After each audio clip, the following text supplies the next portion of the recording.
تو پروسیکیوشن کھڑا ہوتا ہے.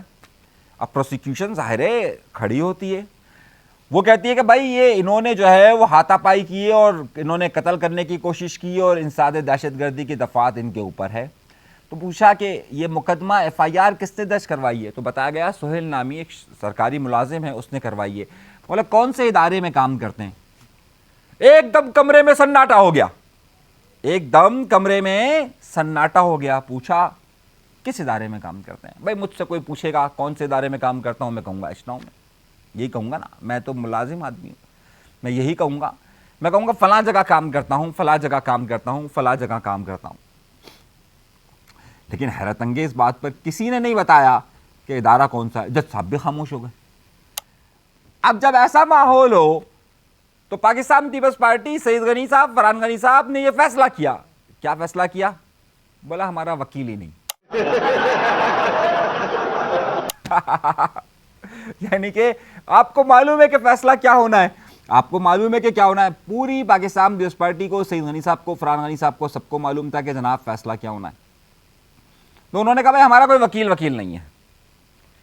اب یہ بڑی اہم بات آپ کو میں بتا رہا ہوں, یہ میں اس لیے آپ کو بتا رہا ہوں کہ یہ انہوں نے فیصلہ کیا کیا. ظاہر ہے وکیل جب اتنی بڑی شخصیت ہوتی ہے تو وکلا کی ایک لائن لگی ہوئی ہوتی ہے. خود پاکستان پیپلز پارٹی کے پاس بہت سارے وکلا ہوں گے, دیگر ظاہر وکلا لیے جا سکتے ہیں. آپ ایک ٹاؤن کے ناظم ہیں, آپ لے سکتے ہیں, سعید غنی صاحب بھی لے سکتے ہیں, لیکن نہیں ہوا.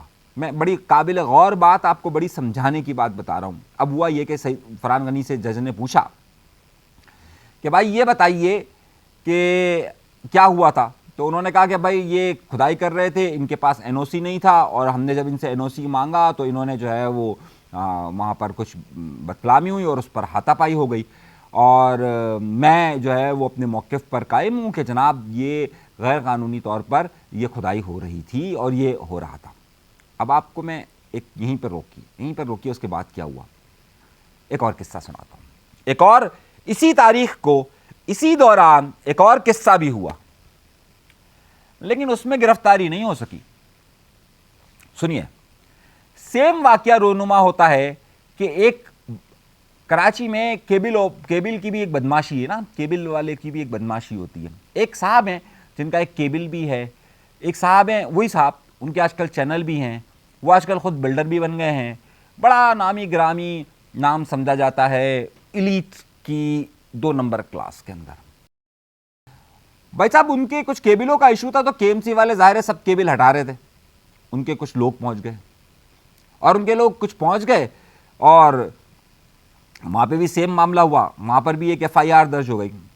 اور اس کے بعد ہوا یہ کہ جناب اسی ٹی وی چینل ان لوگوں نے کمپین شروع کر دی. کس کے خلاف؟ مرتضیٰ وہاب کے خلاف, کہ مرتضیٰ وہاب جو ہے وہ یہ کر رہا ہے اور مرتضیٰ وہاب یوں کر رہے ہیں, ہم نے یوں کیا اور ہم نے یوں کیا, ہم نے یہ معاملات کیا.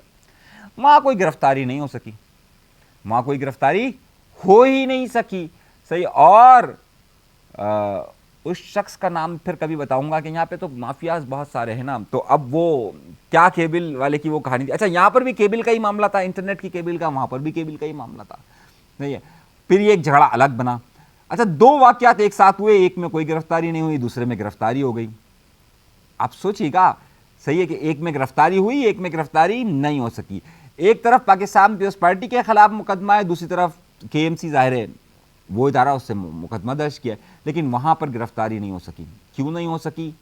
وہ کون لوگ ہیں جو جس نے نہیں ہونے دی. خیر یہ ایک الگ کہانی ہے, یہ بعد میں بتاؤں. اچھا پھر کیا ہوا عدالت میں؟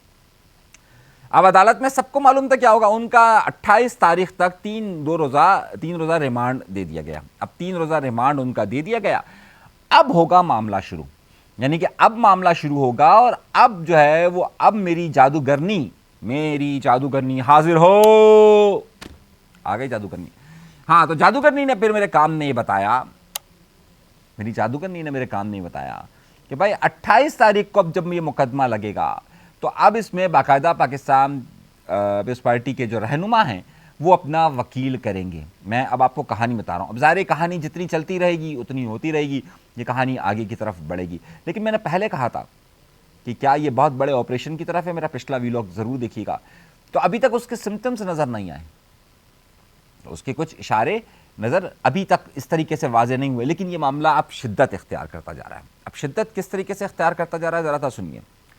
یہ صوبوں کے معاملہ چل رہا ہے، اور صوبوں کے معاملے میں انتظامی یونٹس کا معاملہ بھی چل رہا ہے۔ اب پاکستان پیپلز پارٹی کھل کر جو قیادت ہے وہ سندھو دیش کی طرف آنا شروع ہو گئی ہے، کھل کر۔ اب کس طریقے سے؟ ان کے ایک سابق وفاقی وزیر ہے، سابق وفاقی وزیر ہیں، اور ان کا نام ہے مولا بخش چانڈیو، مولا بخش چانڈیو۔ انہوں نے کل جنگ کی، میں آپ کو سرخی دکھا سکتا ہوں، انہوں نے یہ بیان جاری کیا، بیان دیا کہ بھائی اگر صوبوں کی بات ہوتی ہے تو وفاق کے لیے اچھا شگن نہیں ہوگا۔ سندھو دیش کا سافٹ ورژن انہوں نے پیش کیا۔ یہ جو ایک سوچ ہے نا، تھاٹ پروسیس، کہ یار اگر ہمارے ہاں کوئی بھی مسئلہ ہو، کینال کا مسئلہ ہو، کوئی اور ایشو ہو، تو بھائی فوراً بس یہ نعرہ کچھ اور لگانا شروع کر دیتے ہیں۔ اچھا، ان کی گرفتاری بھی نہیں ہوتی ہے، بڑے سافٹ ورژن سے اپنی بات بھی کر دیتے ہیں، اور شاید پتہ نہیں کون ان کو سپورٹ کرتا ہے، اگر ان کی کوئی بات نہیں ہو سکے گی۔ اچھا، وہیں پر جو ہے وہ سابق ترجمان پاکستان پیپلز پارٹی کے اور آج کل حیدرآباد ڈویژن کے صدر ہیں، وہ بھی تھے، وہ گورنر سندھ پر برس پڑے۔ انہوں نے کہا گورنر سندھ کو ہٹانا چاہیے، یہ ایک لسانی بات کرتا ہے، یہ لسانی صوبہ ہے۔ اچھا، خود وہیں پر ہی مولا بخش چانڈیو وفاق کو دھمکی دیتے ہیں، وفاق کو دھمکی دیتے ہیں اور اس طرح کی بات کرتے ہیں، اور اسی ملاقات کے اندر اگر کامران ٹیسوری نے کوئی جھنڈا اٹھایا ہوا ہے تو اس پر الزام عائد ہو جاتا ہے۔ تو کون سا بڑا سنگین جرم ہے؟ کسی پارٹی کا جھنڈا اٹھا لینا یا پاکستان کو وفاق کو دھمکی دینا؟ یہ کون سا بڑا جرم ہے؟ اب آپ بات کو ذرا سمجھیے گا۔ پاکستان پیپلز پارٹی اس ماحول کو، آج رضا ربانی نے بھی اسی طریقے کے سٹیٹمنٹ دیے ہیں، وہ دھمکی دے رہی ہے، وہ کہہ رہے ہیں پنجاب کو آپ کر لیں، خیبر پختونخوا کو کر لیں، بلوچستان کو آپ کر لیں، لیکن سندھ کو نہ چھیڑیں۔ بھائی 1970 سے پہلے تو سندھ کراچی آپ کے پاس تھا ہی نہیں، اور کراچی کی تو ابھی بات ہی نہیں ہو رہی ہے۔ ابھی تو ایڈمنسٹریٹو یونٹس کی بات ہو رہی ہے، اور اس میں نے آپ سے کہا کہ اس میں بات یہ تھوڑی ہو رہی ہے کہ صرف کراچی، اس میں ٹھٹھا بدین یہ سب بھی شامل ہو سکتا ہے، اور یہ بھی شامل ہو سکتا ہے کہ اس میں ہب بھی شامل ہو جائے۔ مطلب آپ صرف جو لکیریں ہیں ان لکیروں کو چینج کریں نا۔ آپ پاکستان کی بات کر رہے ہیں یا پھر آپ الگ الگ اس کی بات کر رہے ہیں؟ آپ پاکستان کی بات کر رہے ہو، سارا پاکستان ہے، آپ ہب کو بھی کراچی کے ساتھ شامل کر لیجئے، پورا تجارتی یونٹ ہو جائے گا۔ آپ کراچی کے ساتھ ٹھٹھا بدین سجاول کو بھی شامل کر لیجئے، کیا فرق پڑتا ہے اس سے؟ لیکن نئے انتظامی یونٹس آپ کے لیے اہمیت اختیار کرتے ہیں، آپ کے لیے ضروری اہمیت دیتے ہیں۔ یہ ایک بڑی خبر میں آپ کو اس لیے دے رہا ہوں۔ اب یہ دھمکیوں پر آ گئے ہیں، اور یہ دھمکی کا سلسلہ خطرناک بڑھتا جا رہا ہے۔ دوسری طرف کل یعنی کہ اتوار کے روز تحریک انصاف کے لوگوں نے بنارس پہ نکلنے کی کوشش کی تھی۔ اچھا یاد ہے یہ تو بنارس پر جب یہ نکلے تو وہاں پر ان کے جو سابق ایم این اے ہیں عطا اللہ ایڈوکیٹ، انہیں گرفتار کیا گیا۔ فوٹیج میں آپ کو دکھا سکتا ہوں، یہ فوٹیج بھی دکھا سکتا ہوں، اگر آپ چاہیں تو ان کا تھوڑا سا بیان بھی سنا سکتا ہوں، چلیے سن لیجیے۔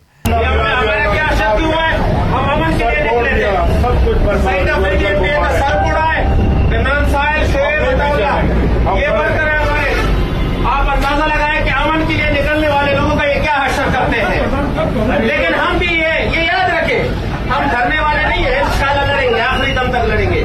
انہیں بھی گرفتار کیا گیا۔ ایک اور ان کے ایم پی اے تھے آفریدی صاحب، ان کو بھی گرفتار کرنے کی اطلاعات میرے پاس آئی ہے، لیکن بعد میں سارا معاملہ میرے خیال سے شاید چھوڑ دیا گیا تھا۔ ان پر اس طرح کی ایف آئی آرز بعد نہیں ہوئی تھی جو وہاں پر ایف آئی آرز ہوئی تھی۔ اچھا، اب یہاں پر آ کر تحریک انصاف اپنے اس میں لگی ہوئی ہے، لیکن اس وقت سندھ کی سیاست زیادہ گرم ہوتی جا رہی ہے۔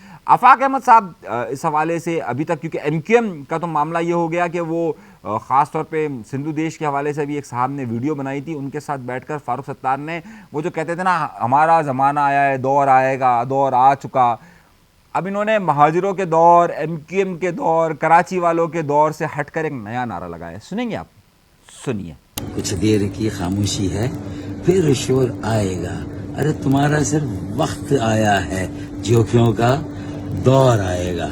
جی جناب والا، تو یہ اب نیا نعرہ انہوں نے لگا دیا بھائی۔ کل آج میں تو چاہ رہا ہوں فاروق ستار صاحب میرے ساتھ بھی بیٹھے اور وہ بھی کہہ دے کہ انیس منصوری کا دور آئے گا۔ کوئی بھروسہ نہیں ہے نا یار، کوئی بھروسہ تھوڑی ہے ان کا کہ میرا بھی دور آئے گا۔ تو اب وہ فاروق ستار صاحب، ہمارے پاس نا کچھ طاقتیں ہیں نہیں، اگر ہمارے اوپر بھی کوئی اچھے ہاتھ ہوں اور ہم بھی کوئی طاقتور عہدے پر آ گئے تو کیا بھروسہ کل فاروق ستار صاحب ہمارے لیے بھی نعرہ لگا دیں، بولا چل بھائی تمہارا بھی دور آئے گا، جس کے امکانات کبھی بھی نہیں ہے، لیکن خیر وہ کہہ دے کہ ہمارا بھی دور آئے گا تو کوئی بعید نہیں ہے۔ ابھی آگے چلتا ہوں، بات ابھی ختم نہیں ہوئی ہے. تو میں بتا رہا تھا آپ کو کہ اب یہ صوبے کا جہاں معاملہ چل رہا ہے، وہیں میں نے آپ سے کہا تھا کہ اس وقت آفاق احمد صاحب کی جو ہے وہ ایک نئے سلوگن کے ساتھ آ رہے ہیں، اور نیا سلوگن جو ہے وہ میرے پاس یہ ایک انویٹیشن ان کا آیا ہے، اور میں نے آپ سے کہا تھا نا یہ کچھ سینٹرل میں ہونے والا ہے، میں نے آپ کو خبر دے دی تھی. اب یہ ہو رہا ہے، اور یہ ڈسٹرکٹ سینٹرل کے اندر باقاعدہ ہو رہا ہے، اور جو سلوگن جو نعرہ لگایا جا رہا ہے وہ ہے ہماری زمین ہمارا فیصلہ. یعنی کہ وہ کہہ رہے ہیں کہ بھائی جناب اب وہ ان کا کیا نقطہ نظر ہے وہ تو اب ظاہر وہاں اپنے خطاب میں چیزوں میں پیش کریں گے کہ اب وہ یہ بات آ رہی ہے کہ جناب ہماری زمین ہمارا فیصلہ، یعنی کہ ہم فیصلہ کریں کہ ہمیں کہاں کس طریقے سے رہنا ہے اور کس طریقے سے ہمارے پاس سہولیات موجود ہو. کہ وہ جس طرح قائد اعظم کے 14 نکات آئے تھے نا کہ سندھ کو ممبئی سے الگ کیا جائے، سیم اسی طریقے سے جو ہے وہ کوئی 14 نکات میں سے ایک نقطہ یہ ہے کہ ہماری زمین ہمارا فیصلہ. اب وہ ریفرنڈم کی بات کر رہے ہیں، ڈیموکریسی کے طور پہ اس کی بات کر رہے ہیں کہ جناب ہماری رائے ہمارے آراء کو لیا جائے. دوسری طرف پاکستان پیپلز پارٹی کے لوگ جو ہے وہ کھلا تھریڈ دینے لگ گئے. تو اب یہ معاملہ جو ہے وہ کسی اور طرف شدت کی طرف جاتا ہوا نظر آ رہا ہے. ابھی ٹھہریے گا، ابھی کچھ بڑی خبریں رہ گئی ہیں. تحریک انصاف میں جھگڑا شدت اختیار کرتا جا رہا ہے، اور تحریک انصاف میں اصل کارکنان پیچھے ہوتے جا رہے ہیں، اور تحریک انصاف میں بھی موروثیت کا عنصر شامل ہوتا جا رہا ہے. یعنی کہ علیمہ خان صاحبہ کا ہولڈ زیادہ ہوتا جا رہا ہے، اور سلمان اکرم راجہ جو جنرل سیکرٹری تھے اب وہ اپنے عہدے سے ہٹ رہے ہیں، اور علیمہ خان صاحبہ سے ان کی جھگڑے کی وجہ سامنے آ رہی ہے. در حقیقت معاملہ کیا ہے؟ علیمہ خان صاحبہ کے ساتھ اس وقت یہ جتنے بھی آپ کے بڑے یوٹیوبرز اور ویلاگرز ہیں یہ ان کے ساتھ جڑے ہوئے ہیں. اس میں عمران ریاض خان ہو، اس میں وہ کیا نام ہے اس کا، وہ شہباز گل جو رو رہا تھا وہ ہو، یہ دیگر لوگ ہو، یہ سب ان کے ساتھ جڑے ہوئے ہیں. اچھا ہوتا یہ کہ کوئی بھی معاملہ ہوتا ہے تو وہاں پر یہ لوگ جو ہے اس کی اپونینٹ چلنا شروع ہو جاتے ہیں. اب آپ دیکھیے اس سے پہلے عمر ایوب کے ساتھ یہ معاملہ ہوا، اس کے بعد سلمان اکرم راجہ کے ساتھ ہوا، اس سے پہلے شیر افضل مروت کے ساتھ ہوا. تو جو بھی ان کے خلاف جانے کی کوشش کر رہا ہے تو اس میں بڑا مسئلہ ہو رہا ہے. اب اس میں تحریک انصاف کو نقصان کیا ہو رہا ہے؟ تحریک انصاف آہستہ آہستہ اپنے گول سے پیچھے ہٹ گئی ہے، اور جو عمران خان کی رہائی ان کا مین مقصد ہوا کرتا تھا اب وہ ممکنات میں نظر نہیں آ رہا، کیونکہ ان کی پارٹی تقسیم اور ڈیسیژن میکنگ جو ہے وہ بڑا مسئلہ ہے. دیکھیے کسی بھی جماعت کو تصادمی کیفیت سے نکالنا ایک بڑا مسئلہ ہوتا ہے، اور خاص طور پر جو پارلیمانی پالیٹکس کر رہے ہوتے ہیں اور جو کہ جنہیں آگے جا کر حکومت چاہیے ہوتی ہے. ایک ہوتی ہے مزاحمتی تحریک. مزاحمتی تحریک کو حکومت اتنی آسانی سے ملتی نہیں ہے، اور نہ ان کے ذہن میں حکومت ہوتی ہے. مزاحمتی تحریک کا حصہ رہتی ہے، اور وہ پھر ان کے اوپر اپ ڈاؤن آتا رہتا ہے. لیکن ایک ایسی جماعت کے جس کو حکومت بھی چاہیے ہوتی ہے اسے سب کے ساتھ مل کر چلنا پڑتا ہے، اسے اسٹیبلشمنٹ سے بھی بات کرنی پڑتی ہے، اسے دیگر جگہوں پر بھی بات کرنی پڑتی ہے. وہ ایک کمپرومائزڈ جماعت ہوتی ہے ہمیشہ سے. اس میں ضروری نہیں ہے کہ آپ کسی کو بھی شامل کر لیجئے، اس میں پاکستان مسلم لیگ نون ہو، اس میں پاکستان پیپلز پارٹی ہو، اس میں MQM ہو، اس میں مولانا فضل الرحمان صاحب ہو. یہ جماعتیں وہ ہوتی ہیں کہ جنہیں کہیں نہ کہیں کمپرومائز کرنا پڑتا ہے اس نظام کے ساتھ، اور وہ پھر آگے چلتی ہے. لیکن اگر آپ یہ سمجھتے ہیں کہ آپ رزسٹیو موومنٹ کے ذات ہی حکومت لے سکتے ہیں تو یہ ممکنات میں سے نہیں ہے. پاکستان کے اندر یہ ممکنات میں سے نہیں، اور نہ ہی کبھی ہوا ہے. سچی بات یہ ہے کہ نہیں ہوا ہے.